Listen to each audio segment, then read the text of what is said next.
serait presque timide pour présenter son premier film en tant que tête d'affiche, mais avec Nicolas Bedos, il ne faut pas se fier aux apparences. Il était surtout excité hier soir. J'ai pas envie de me cacher.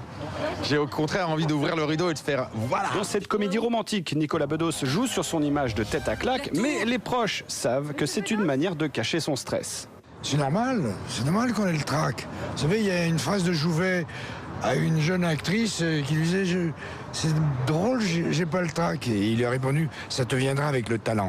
Sous le voile de la nonne sadique, celle que l'on n'attendait pas, Louise Bourgoin. Aux côtés d'Isabelle Huppert, elle s'ouvre à un nouveau registre dans une adaptation du roman de Diderot, La religieuse. C'est très différent de ce que j'ai pu faire avant. Là, le fait de devoir être si contenue et avoir un visage comme ça encadré dans ce costume de religieuse 18e, c'était très intéressant.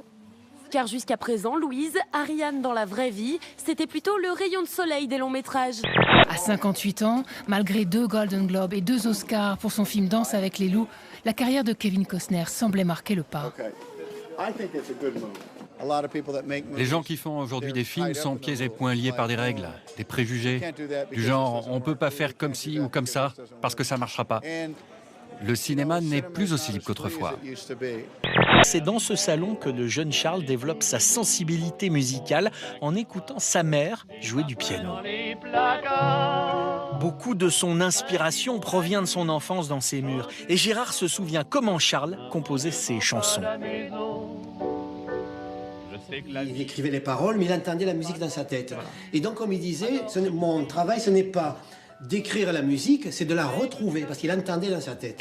Mon Raymond, il a tout bon, c'est de la valeur authentique. Pour franchir le Rubicon, on ne peut pas dire qu'il hésite. Mon Raymond, il a le canon, c'est de la bombe atomique. Quand il déboule, nom de nom, l'air en devient électrique. On va revenir à l'Eurovision avec cette chanson qui s'appelle donc L'enfer et moi. L'enfer et moi. Et ça parle d'une vengeance, c'est ça, féminine? Oui. Sadomaso, oui. vous avez dit.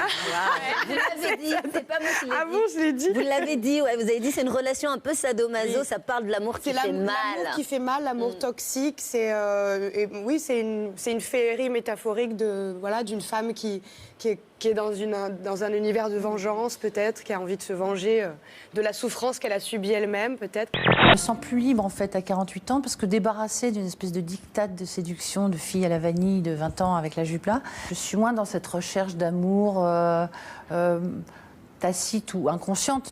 Tant que l'envie et tant que la musique reste présente, plus que le reste, je pense que, et que les gens aussi, l'envie des gens est là, je pense que ce sera facile d'arriver au 3e âge.